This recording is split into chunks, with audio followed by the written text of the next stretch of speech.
Mwaramutse bakunzi ba James Sport Fans, bakunzi ba football, bakunzi b'umupira w'amaguru, mbahaye ikaze kuri channel yanyu, channel y'abakunzi ba football. Uyu munsi tugiye kuganira kuri bikeya muri bike biri kuvugwa ndetse bikeya biri kuganirwaho na benshi barimo kwibaza ku makipe yabo, ndetse na bikeya biri gutuma abafana barwara imitima kubera uko amakipe yabo ahagaze. Njyewe rero ndi Muhammad, tugiye kuganira muri iki kiganiro kuri kamera za James Sport Fans. Munyemerere tubane kandi tubane neza. Wowe utarakora subscribe, nakwibutsa ko wakora subscribe kugira ngo ibiganiro byacu bigereho, ndetse amakuru ya football, imikino iteganyijwe kuba iyabaye uko yarangiye bijye bikugereraho ku gihe, kubera ko ukeneye amakuru yo muri ekipe yawe, kandi natwe niko kazi kacu ko kuyatanga. Rero kugira ngo tuyakugerezeho igihe, kandi subscribe kuri YouTube channel. Dutangiye ikiganiro cyacu, tugiye kuganira kuri Murera yateye zagaragara, byabaye kabaye. Ahubwo tuyiga Premier League uyu munsi irakomeza, ndetse na Bundesliga na La Liga. Ndagira ngo ni La Liga turi buvugeho, ntabwo turi bujye muri Bundesliga, umwanya ni mutoya. Munyemerere tubane rero, murakoze.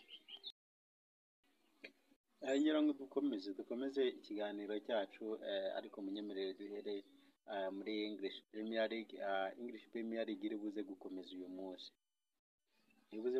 uyu munsi, munyemerere ariho duhera.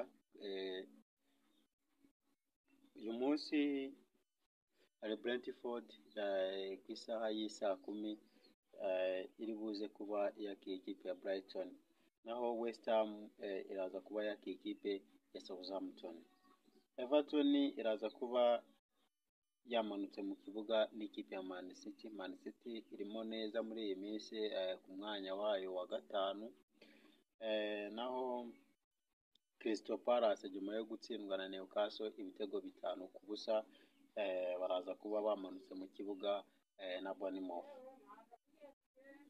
Naho Aston Villa iraza kuba iri kumwe na Newcastle United, naho ejo ku munsi w'ejo ikipe ya Ipswich Town nayo iraba yamanutse mu kibuga, iraba yagiye gucakirana ikipe ya Arsenal nyuma yo gutsinda ikipe ya Real Madrid amajya n'amaza Santiago Emirates Stadium, ndetse na Santiago Bernabeu iraza kuba yakiye Ipswich Town. Ipswich Town ni ikipe iri gushaka kumanuka mu cyiciro cya kabiri, kubera ko iri ku mwanya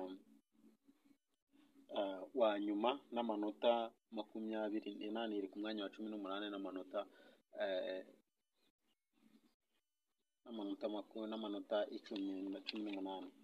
21, sorry. Urumva ko Arsenal iri bwase ikibonobono, ariko Liverpool yamaze kuyisiga kare, yarayitaye cyane kure cyane ku buryo utakwizera ko ishobora kuba yakwegera igikombe. Premier League yo ifite ahantu yamaze guherera, aho icyo kwibaza ni kimwe: ese amakipe ari muri Big Four birashoboka ko yagumamo?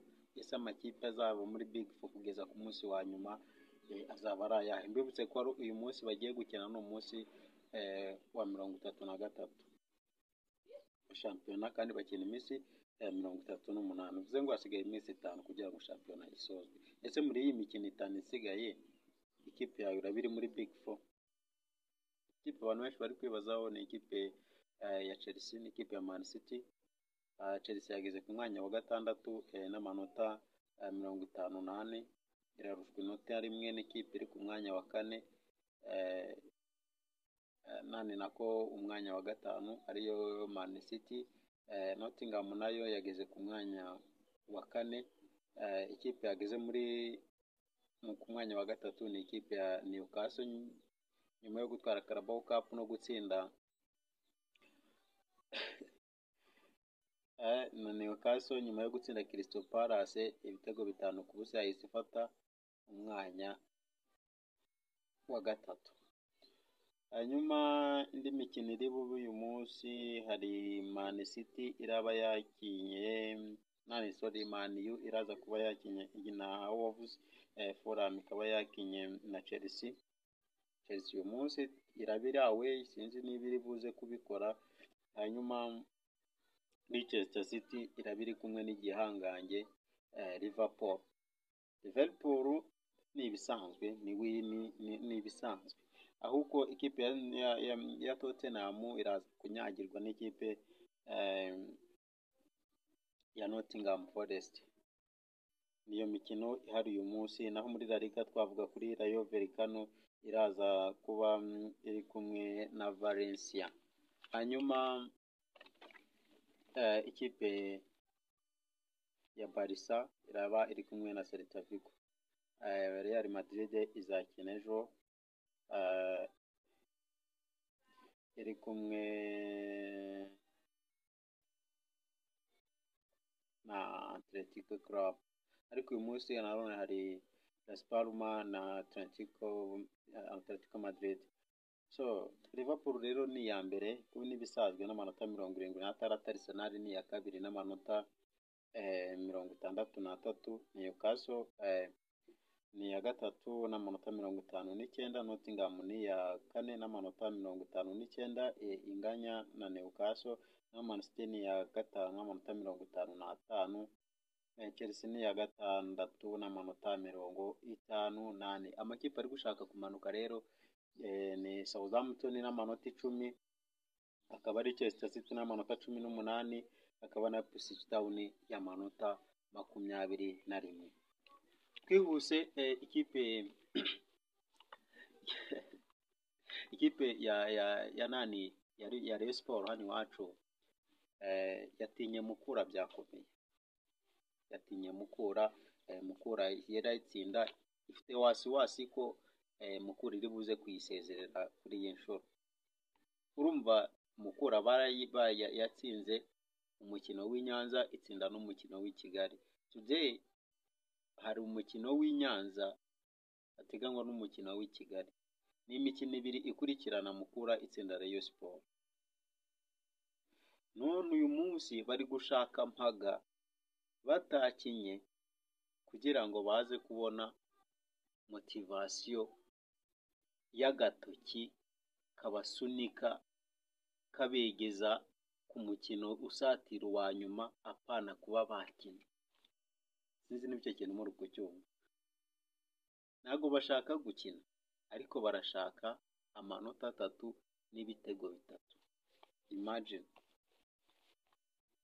byibuze abaye bari kubikora ku yandi makipe atari Mukura, bari kubyumva. Bari kubikora kuri Gasogi, bari kubikora kuri Musanze, nubwo Musanze nayo yibagora, bari kubikora kuri Bugesera, bari kubikora kuri Marine dusanzwe izi ko nayo ibagora, ariko twakavuga ko naho bari kuyitinya. Ariko please, mukeba wayo w'ibihe byose ukwiye kuba mukeba wabo.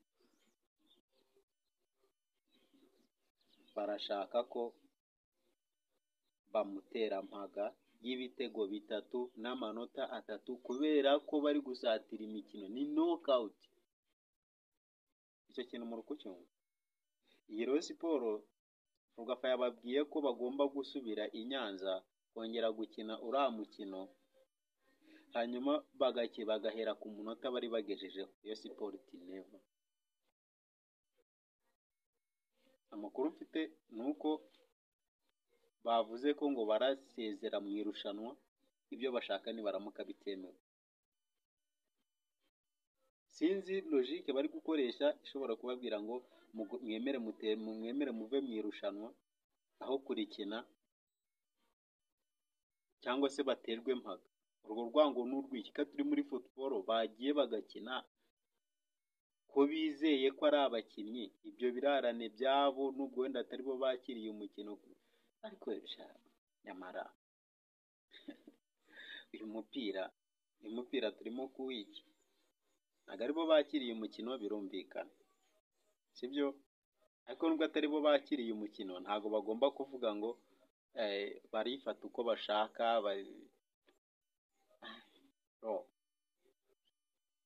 kuba bagenda bagakina i Nyanza ntabwo ari ikibazo, nibagende bakine i Nyanza umukino urangire. Izo risiki wenda kuvuga ngo ntabwo abakinnyi barajya muri kampo inshuro ebyiri ku mukino umwe, ayo baraba nyine birumvikana, ariko ikipe ya Mukura nayo nibayumve nta ruhare ifite, ntabwo ikora amashanyarazi. Kuba amashanyarazi yabura ntabwo ari ikibazo, kuba haba sirikwe ntabwo ari ikibazo, sibyo? Ibyabaye nyine ni ibisanzwe, umuntu akora bizinesi agahomba si uko aba yabishaka. Rayon Sports ntigabanye gutinya, ahubwo ishaka amanota yakoreye, ishaka amanota yakoreye kugira ngo ibintu bize kugenda neza. Murakoze rero, reka dusoreze ikiganiro hano, ariko nabonye amakuru avuga ko icyemezo cya Rayon Sports ikirego nako cyamaze kugera muri CAF. Dutegereze ko gishobora kwakirwa cyangwa se kikagenda gute, ariko bamaze kugeza ikirego muri CAF.